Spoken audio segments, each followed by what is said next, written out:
구약성경 창세기 49장입니다.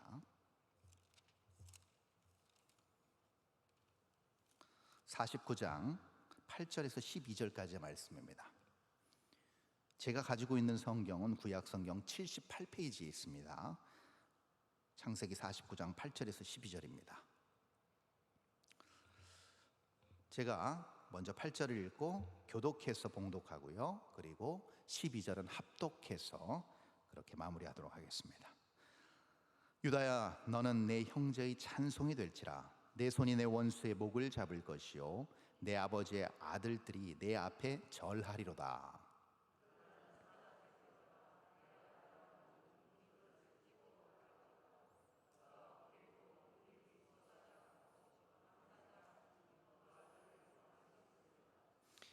규가 유다를 떠나지 아니하며 통치자의 지팡이가 그 발 사이에서 떠나지 아니하기를 실로가 오시기까지 이르리니 그에게 모든 백성이 복종하리로다.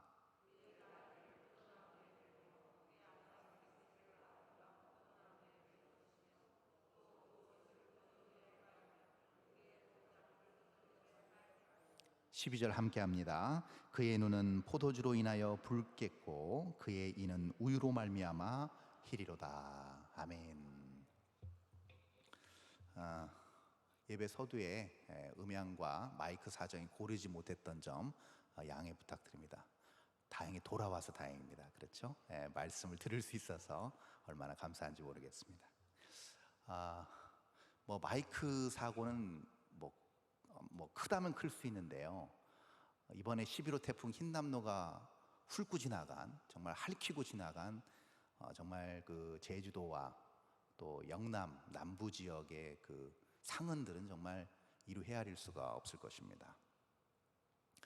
그런 어떤 대자연의 어떤 재앙들이 핥히고 지나간 그 뒷모습을 보면 정말 다시 한번 속절없이 무너지는 인간의 한계, 인간의 연약함을 다시 한번 체감하게 되는 것입니다.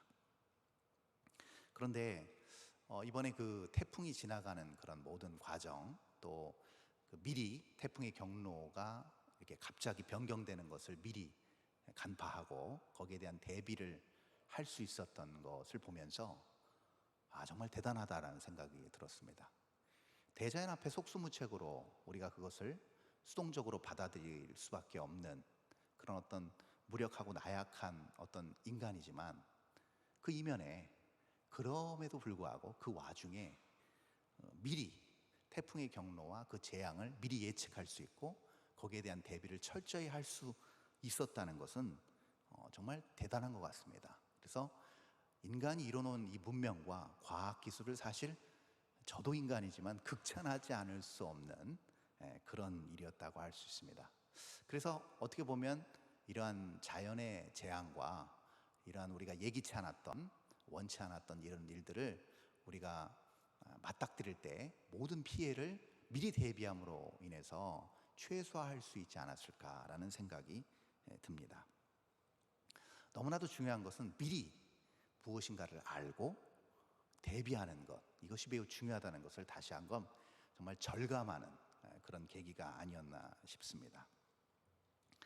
그래서 미리 알고 그것을 예보하고 그것을 많은 사람들한테 전달해서 그것을 신속하게 대비할 수 있는 것을 정말 중요한 부분이라고 여긴다고 한다면, 여러분, 그것을 인위적으로, 의도적으로, 이 예보라는 것이 자연적이고 돌발적인 것이 예보라고 한다면, 그리고 그것을 전달하는 어떤 방법, 전달하는 행위를 예보라고 한다면, 인위적으로, 의도적으로 미리 무엇인가를 전달하는 것을 우리는 예보하고는 좀 다른 말로 표현을 합니다. 조금 이 단어에 대해서 좀 지금 거창하게 표현하지 않았나라는 생각이 들으실 수도 있는데요, 사람이 의도적으로 계획을 가지고 미리 얘기하는 것을 무엇이라고 할까요? 두 글자로 바로 약속이라고 합니다. 그렇죠? 약속. 무엇인가 어떤 사람에게 내가 어떤 계획과 어떤 뜻을 가지고 미리 알려주는 것, 그것이 바로 약속이라는 것이죠. 약속은요, 이런 중요한 특징이 하나 있습니다. 중요한 특성이 하나 있는데 그것은 무엇이냐면 그 목적과 이유에 따라서 무게감 그리고 어떤 진정성이 아주 천지 차이를 나타낸다는 겁니다. 약속이라고 해서 다 똑같은 약속이 될 수 없다라는 의미가 되겠죠. 우리가 아주 쉽게 말버릇처럼 얘기할 수 있는 약속이 뭐예요? 대표적인 거? 밥 한번 먹자죠. 그렇죠. 점심 함께 하자. 내가 한번 밥 살게. 그렇죠.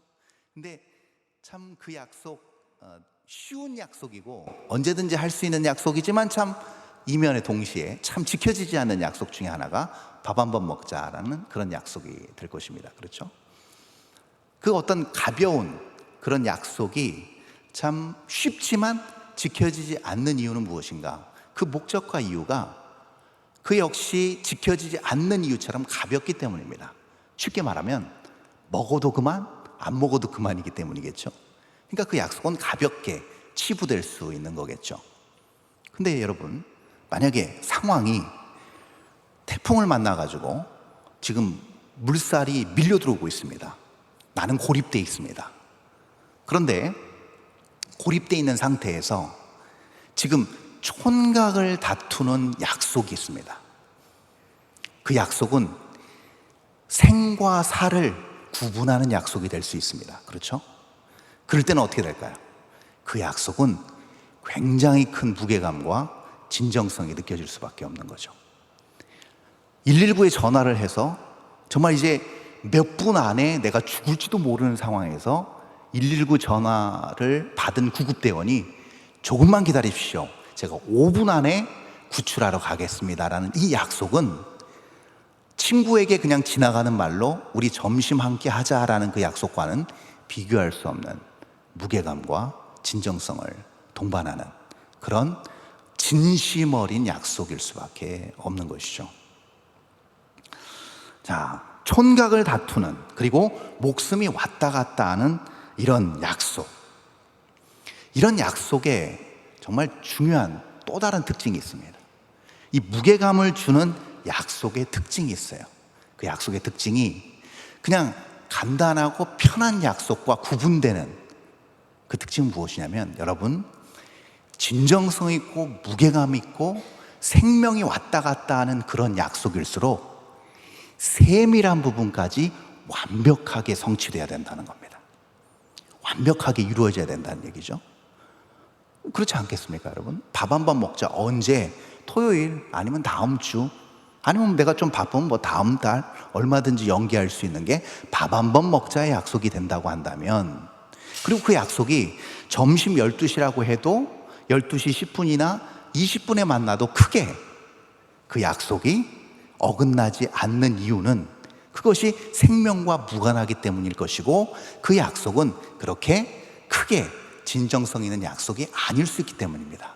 그러므로 세밀하게 그 약속이 성취되거나 지켜지지 않아도 괜찮은 약속이 될 수 있는 반면에 급물살이 밀려오는 그런 구조의 현장에서 이제 헬기로 몇 사람을 끌어올리는데 그 헬기에 탑승할 수 있는 사람이 5명이라고 했을 때 지금 6명이 지금 구조를 받아야 됩니다.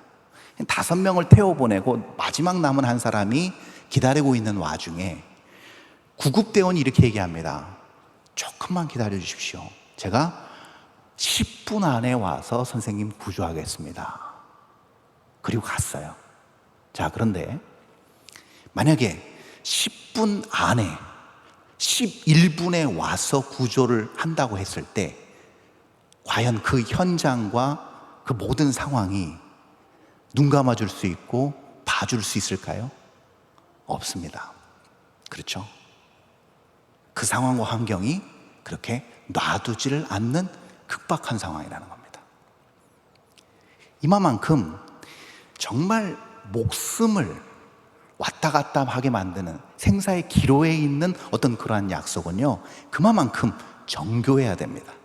그만큼 완벽하게 이루어져야 되고, 초 하나 분초를 다투는 그러한 어떤 상황에서 정확하게 이행되어져야만 그 약속이 온전히 성취되고 그것을 통해서 사람의 생명이 살아나고 구원을 받을 수 있다는 겁니다. 이것이 우리가 일반적으로 아는 약속의 원리가 되겠습니다. 형 에서와 극적인 어떤 만남이 이루어졌습니다. 그리고 야곱은 화해했습니다. 하나님과 씨름 한판 하고 환도뼈 한번 맞고 이제 영구 불구가 되고 그런 모든 일련의 과정을 거쳤지만 야곱은 이제 온전히 어떤 자기의 인생의 제2의 도약기로 들어가는 계기를 만들었습니다. 그런데 바단 아람에서 올라온 그 야곱과 그의 가족이 세겜에 정착하게 됩니다. 세겜에 정착하는데 너무나도 좋았겠죠. 그리고 세겜이 여러 그 상황적으로 또 조건적으로 야곱과 그의 가족들을 만족시킬 만한 그런 것들이 굉장히 많았을 것입니다. 그러니까 세겜에 정착을 했겠죠. 근데 문제가 생겼습니다. 우리가 다 아는 것처럼 딸 디나가 잠깐 마실을 나갔다가 겁탈을 당합니다. 세겜 지역의 추장인 하몰의 아들 세겜에게 겁탈을 당하죠. 그 겁탈을 당하고 그걸로 끝났으면 별 문제가 없었을 것인데 그에 대한 응징으로 둘째 오빠와 셋째 오빠인 시몬과 레이가 그 모든 일가족들을 다 도륙합니다. 다 죽여버리죠. 대대적인 살육이 일어납니다. 그 살육이 일어나자마자 야곱은 도저히 이제 거기에서 살 수 없는 지경에 이르러 세겜 지역을 도망치듯 빠져나올 수밖에 없는 지경에 이르렀다는 것이죠. 그때 우리 하나님께서 무엇을 명령하시는가? 야곱아, 그 유명한 베델로 올라가라 라고 말씀하십니다. 베델로 올라가라. 왜 하나님께서 이 말씀을 하셨을까요? 우리가 이건 다 아는 것처럼 네가 지금 약속의 자녀로서 약속의 선상에 있는지를 우리 하나님께서 확인해 주시기 위함이었습니다.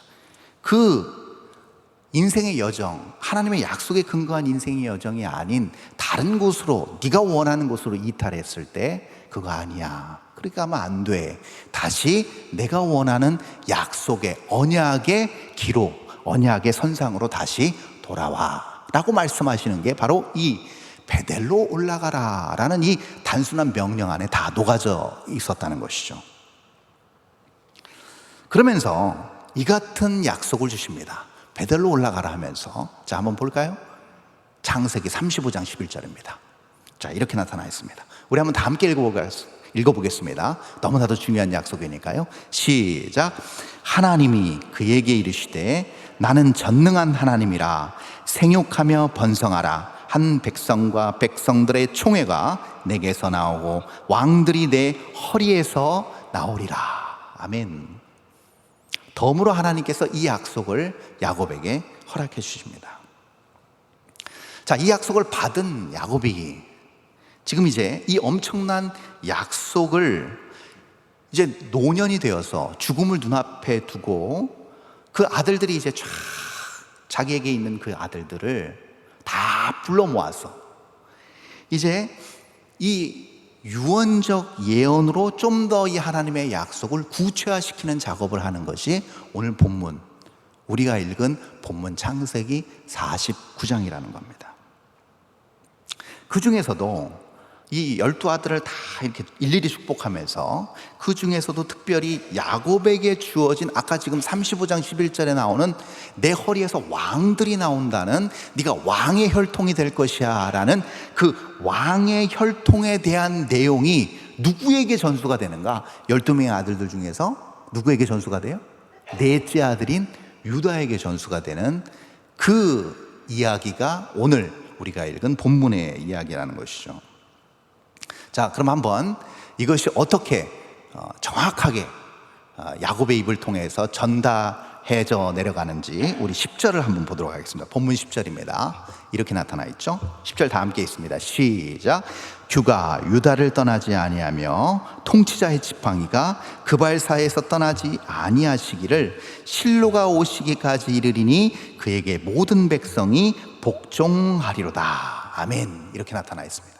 이거 하나로 우리는 이미 예수님까지 우리는 다 알고 있습니다. 유다를 통해서 오실 예수님, 그 중간에 예수님 위쪽에 14대 정도의 누가 있어요? 다윗 왕이 있고, 이 모든 것들을 우리는 다 알고 있습니다. 그래서 이건 굳이 설명하지 않아도 성취된 하나님의 신실한 언약의 약속을 우리는 확인할 수 있다는 것이죠. 그럼 오늘 우리가 여기서 그것을 다시 재확인하면서 덤으로 우리가 조금 더 깊이 묵상하고 들어가야 될 것이 무엇인가? 그것은 왜 하필 유다라는 겁니다. 그 많은 12아들 중에 왜 하필 유다인가? 라는 생각을 지울 수가 없는 거죠. 그렇죠?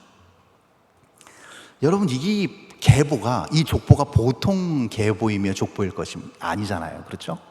인류의 역사와 판도를 뒤바꾸는 이 영광스러운 족보에 이름을 올리고 거기에 시족격이 된다는 것은 이건 영광스러운 일이 아닐 수가 없는 것이죠. 이런 영광스러운 일에 왜 하필이면 우리 하나님은 유다를 선택하셨을까 하는 것입니다. 혹자들은 이렇게 해석을 합니다. 우리가 다 아는 사건 하나 있죠. 요셉이 자기 형들을 다 이제 애굽으로 불러들일 때 그때 베냐민까지 불러들입니다. 그리고 다시 아버지 데려오라고, 야곱 데려오라고 다시 가나안 땅으로 보내면서 몰래 은잔을 베냐민의 배낭속에 넣습니다. 몰래 계획적으로 넣었죠.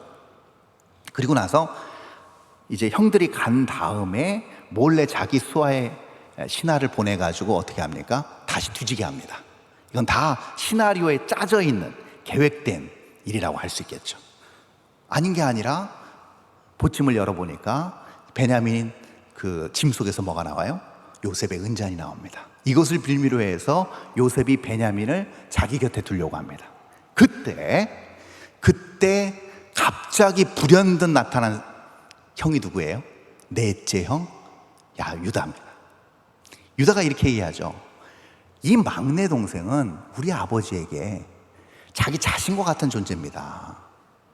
그 위에 동복형인 요셉이 있었지만 그 동복형은 죽었습니다. 이제는 이 아들 하나 믿고 사시는데 이 아들 없어지면, 이 아들마저도 죽으면 우리 아버지 진짜 이제 희망 없습니다. 죽습니다.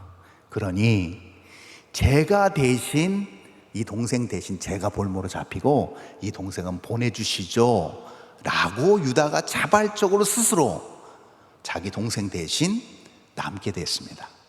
그래서 많은 해석하시는 분들이 유다의 이런 헌신된, 자기 자신을 희생해서 남을 구원하는 이런 어떤 구원자의 마음, 자비의 마음, 사랑의 마음이 결국 예수 그리스도의 마음과 맞닿아 있어서 결국은 하나님께서 이 유다를 주목하시고 그 유다를 통해서 예수 그리스도의 계보를 쭉 이어가신 거 아닌가라고 그렇게 말씀하기도 합니다. 그럴 수 있다고 봅니다. 그러나 여러분, 그런 논리라면 여러분, 유다는 모자라도 한참 모자랍니다. 왜요? 창세기 38장에 가보면 적나라한 게 하나 나옵니다. 그렇죠? 유다가 자기 아내와 사별한 이후에 그가 여러 잘못된, 나름의 어떤 그런 방탕한 질풍노도의 세월을 보내다가 결국 누구를 범하게 됩니까? 자기의 자부를 범하게 됩니다. 물론 몰랐기도 했지만 결과적으로 이건 누가 봐도 근친상간의 아주 혐오스러운 죄를 유다가 범하게 되죠. 자, 그럼 이거 하나만 보더라도 뭘 의미하는 거겠어요? 여러분, 아까 내가 대신 볼모로 있겠다고 했을 때 여러분, 그거는 성립이 안 되는 게 왜 그러냐면요, 요셉이 볼모로 잡은 유다를 죽일 의사가 없었습니다. 그런 계획 있지도 않았습니다. 그러므로 결국 유다는 볼모로 잡혔어도 대신 베냐민을 대신해서 죽지 않습니다. 그러므로 그 희생은 사실 자륵하기는 하지만 의미는 없는 대신 볼모 잡힘이었습니다. 그러나 그거에 반대로, 그거에 상응해서 자부를 범해서 임신까지 시킨다는 것은 이건 비교도 할 수 없는 집안의 치욕입니다. 그렇죠? 그런 유다가 무슨 자격으로 그 며느리 다말인지 아내인지는 모르겠지만 같이 동시에 예수 그리스도의 그 성스러운 족보에 이름을 올린다는 것은 여러 번 곱씹어서 생각해 봐도 이해 불가능한 일이라는 것이죠. 그러면 야곱의 12아들 중에 제일 자격이 될 만한 아들이 누굴까요, 그러면? 이건 의심의 여지가 없습니다. 누구예요? 요셉입니다. 당연히 요셉일 수밖에 없습니다. 여러분, 성경 전체, 창세기부터 요한계시록까지 성경 전체에서 여러분 완벽에 가까운 인물 2명을 꼽으라면 누굴 꼽으시겠습니까? 거의 고민 없이 주저 없이 2사람 나옵니다. 누굴까요? 한 사람은 요셉, 한 사람은 누구예요? 다니엘입니다. 그렇죠? 거의 완벽에 가깝습니다. 다윗도 실수했고, 모세도 실수했고, 베드로도 실수했고, 바울도 실수했고, 다 실수한 전력이 그대로 생생하게 가감없이 성경은 다 드러내 보여주고 있는데, 그 와중에서 요셉과 다니엘은 거의 완벽에 가깝게 실수하는 부분이 거의 없습니다. 심지어 섬뜩하기까지 합니다. 어떻게 인간이 이럴 수 있을까? 완벽합니다. 그렇죠? 그런데 여러분, 이 둘의 공통점이 있습니다. 그 공통점은 무엇이냐면요, 우리가 생각하는 그 공통점입니다. 완벽하기 때문에 맨 밑바닥에서 맨 위에까지 올라갈 수 있는 것. 유능하기 때문에 아무리 환경이 안 좋아도 정말 유능한 사람이 있어야 될 만한 그 자리에 올라갈 수 있다라고 우리는 여깁니다.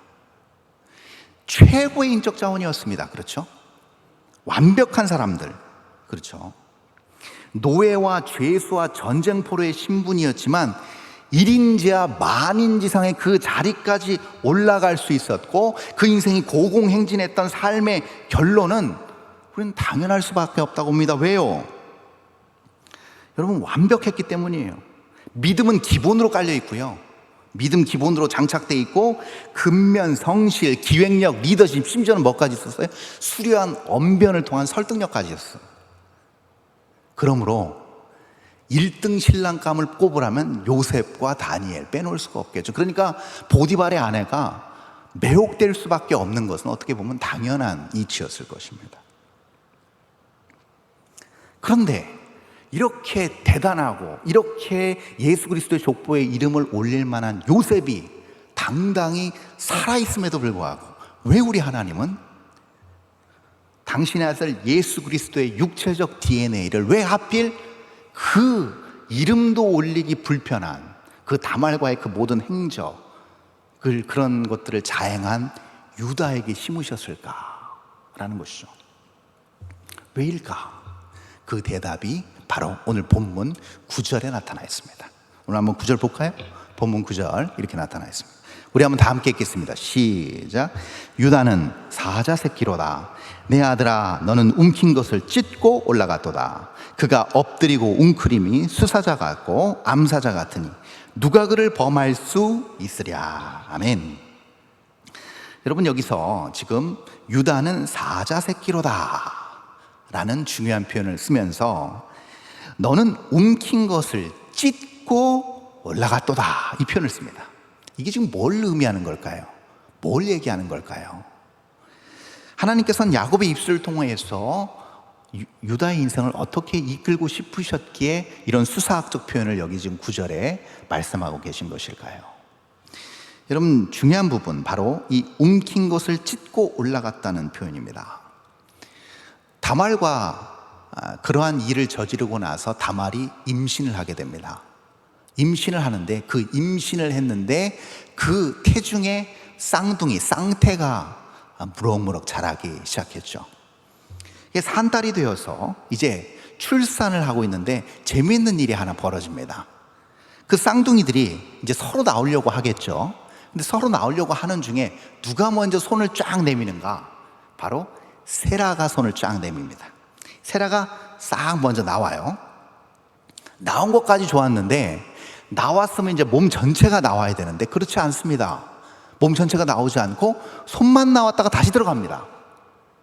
다시 들어가고 누가 나오는가? 바로 뒤이어서 먼저 나오고 싶었던 세라는 뒤로 가고 뒤에 베레스가 나옵니다. 이게 웬 말일까요? 그래서 구분을 하기 위해서 손이 나왔을 때, 세라의 손이 나왔을 때 실로 묶습니다. 구분을 하기 위해서. 결국은 뒤에 나온 애가 손목에 실이 묶여져 있는 것을 발견하게 되죠. 먼저 나온 애는 베레스가 됩니다. 자, 이게 뭘 의미할까? 처음에 먼저 손이 나왔던 그 세라, 그리고 다시 손을 넣었고, 그 순서를 바로 세치기에서 성질 급하게 먼저 나온 친구가 누군가? 바로 그 유명한 다윗의 10대 손 할아버지인 베레스입니다. 베레스가 그렇게 나오게 된 거죠. 그리고 뒤에 손목에 표식이 있었던 그 세라는 뒤에 나오게 됩니다. 여러분, 이것을 왜 성경이 기록했을까? 여러분, 여기서 중요한 부분이 숨겨져 있습니다. 비밀이 숨겨져 있습니다. 그게 무엇이냐면, 여러분, 세라의 의미가 무엇이냐면 그 뜻이 빛이 비추다라는 뜻입니다. 그것이 세라의 의미입니다. 그리고 뒤에 그 세라가 나오는 것을 그냥 가만 놔두지 않고 먼저 젖히고 나온 둘째, 원래 둘째였던 그 베레스, 그 베레스의 뜻은 파라츠, 찢다, 부수다, 그런 의미의 파라츠입니다. 그러니까 순서와 서열을 부수고 찢고 나왔다는 것을 의미하는 것이죠. 그런 의미의 뜻이 바로 베레스입니다. 자, 그런데 우리는 여기서 잘 알고 있는 게 있습니다. 예수님의 족보에 이름을 올린 사람은 세라입니까? 베레스입니까? 베레스예요. 찢다, 터지다, 부수다의 이름을 가진 이 베레스란 이름의 소유자가 결국은 다윗의 조상이 되며 예수 그리스도의 조상이 된다는 것이죠. 여러분, 손목에 홍색실이 묶여있던 세라는 무엇을 의미하는가요? 빛이 비춰지는 걸 의미합니다. 빛이 먼저 하나님의 약속을 유업으로 받은 하나님의 백성에게 비춰짐을 의미합니다. 결국 누구를 의미하는 걸까요? 유다 자신을 의미하는 것이죠. 하나님의 약속을 먼저 생생하게 생명의 빛으로 받은 것을 의미한다는 겁니다. 자, 그러면 그 유다의 후손들은 뭐예요? 그 후손들은 하나님의 뜻이 무엇인지를 바로 분별하고 그것이 옳은 것인지 그른 것인지를 밝히 빛으로 비춰서 알게 하는 율법이라는 도구를 받게 된다는 뜻입니다. 그것이 이 세라의 빛을 비추다라는 의미 속에 담겨져 있는 아주 깊은 뜻이라고 할 수 있습니다. 근데 거기까지였다라는 겁니다. 거기까지였다라는 거예요. 먼저 은혜를 받았고 먼저 빛이 비춰졌고 먼저 하나님의 놀라운 섭리와 지혜를 깨달았음에도 불구하고 그 빛을 하나님께서 원하는 방식이 아닌 자기들의 방식으로 오용하기 시작했다는 겁니다. 자기들의 방식으로 그것이 오용되기 시작하자 결국 그것이 생명이 아닌 도구로 바뀌기 시작했고, 남을 세워주고 생명을 살리고 구원하는 도구가 아닌 남을 정죄하고 남을 고통받게 하고 많은 어떤 공동체를 와해시키는 그런 도구로 만들어버렸다는 겁니다. 그것이 율법에 통달했던 이스라엘 사람들이었고, 그 율법에 통달했던 사람 중인 바리새인 중에 바리새인이었던 바울의 고백 역시 동일한 고백이었다는 겁니다. 그가 예수 그리스도를 아는 것이 가장 고상함이라고 고백했던 이유가 무엇인가 하면, 히브리인 중에 히브리인이고 베냐민 지파였고 율법으로는 흠이 없는 그가 예수 그리스도를 다메섹 도상에서 만난 이후에 진정한 그 영광의 빛 앞에서 그가 완전히 자기 자신의 모든 견고한 틀이 부서지고 찢어지고 깨어지는 것을 경험했기 때문입니다. 그러므로 신앙의 본질, 이 비밀을 통해서 우리가 깨닫게 되는 신앙의 정말 중요한 정수가 무엇인지를 우리는 발견하게 됩니다. 그것은 무엇인가? 견고한 나의 자아와 나의 틀이 깨어짐으로 하나님만이 내 삶 가운데서 온전히 드러나고 하나님의 거룩하고 온전한 뜻 가운데서 우리가 행하고 나아가는 것이 신앙의 본질이라는 결론을 우리가 얻게 된다는 겁니다. 여러분, 이 대표적인 이야기가 또 하나 있습니다. 제가 연초에 한번 그 본문 가지고 이 강단에서 수요 예배를 인도한 적도 있었는데요. 여러분, 그 언약궤 내려올 때 새수레에 우사가 그것을 싣고 내려오지 않습니까? 근데 그때 덜컹하면서 소들이 뛰니까 그 우사가 언약궤를 그냥 생으로 손으로 만지고 나서 바로 즉사하죠. 그랬더니 그걸 보고 놀란 다윗이 그 현장과 그 사건을 깊이 그 마음판에 새기기 위해서 뭐라고 얘기합니까? 베레스 우사라고 합니다. 여기서 나온 그 베레스가 파라치요. 이 베레스와 똑같은 뜻입니다. 하나님께서 찢으셨다, 하나님께서 우사를 치셨다 하는 그 얘기입니다. 왜 치셨을까요? 헌신되고 정말 많은 자기의 인생을 다 쏟아 부었지만 결국 그 모든 노력과 열심과 수고가 누구를 위한 것이었다는 겁니까? 자기를 위한 것이었어요. 자기를 위해서, 자기의 영광과 자기의 영달을 위해서였고, 그 모든 것들이 오용되기 시작하면서 결국 그것은 고스란히 인간적 전통으로 굳게 자리 잡고 그 전통 바깥에 있는 것을 다 악으로 간주하고 적으로 간주하기 시작했습니다. 그러면서 분열이 일어났습니다. 오히려 자기는 찢겨지면서 그 전에 수많은 사람들을 찢고 파괴하고 부수는 역할을, 그런 어떤 중의적이고 이중적인 의미가 고스란히 베레스 우사라는 그 이름 안에 담겨 있는 것이죠. 오늘 이 밤에 우리가 다시 한번 생각해 보아야 될 것이 있습니다. 열심히 달려왔습니다. 열심히 헌신했습니다. 그리고 지금도 하나님의 은혜 안에 거하기를 소망하는 저와 여러분들입니다. 과거의 생명의 빛으로 우리에게 찾아와 주셨습니다. 하나님의 뜻을 알려주셨습니다. 그리고 우리의 약속의 원리 그대로 미래에 있어질 모든 것들이 다 지금 성취됐고, 지금 약속된 모든 것들이 내가 이제껏 성취되어 온 것처럼, 신실하게 이룬 것처럼 앞으로도 이룰 것이라는 것을 동일하게 우리에게 알려주십니다. 그러므로 우리가 다시금 고백할 수 있는 것, 나 된 것이 하나님의 은혜이고, 내가 이 자리에 설 수 있는 것이 주님의 지혜고 주님의 권능이라는 사실을 고백한다는 겁니다. 그것이 약속을 온전히 확고하게 하는 비결입니다. 약속이 희미하고 약속이 무엇인가를 내가 도무지 모르겠고, 수많은 강단에서 또 말씀에서 약속을 말씀하시는데 도대체 나에게 주어진 약속이 무엇일까? 바로 이겁니다. 바로 이거예요. 내 안에서 내 자아와 내 생각과 내 견고한 전통과 나의 방식이 깨어지는 순간 하나님의 약속은 다시금 선명하게 내 안에서 자명하게 드러나게 되어 있습니다. 그 약속이 회복될 때 여러분 뭐가 두렵겠습니까? 평지풍파 가운데서도, 폭풍이 넘실대는 그 태풍 한복판에서도 우리 하나님께서 하나님의 사람들을 붙드시고 파도를 잔잔케 하시고, 결국은 다시스로 도망가는 요나 붙잡아서 다 니느웨로 가서 니느웨의 모든 백성들을 구원하신 우리 능력의 하나님께서 어찌 그 능력과 지혜와 그 하나님의 놀라운 자비와 섭리의 역사로 우리를 다시금 사용하시지 않으시겠습니까?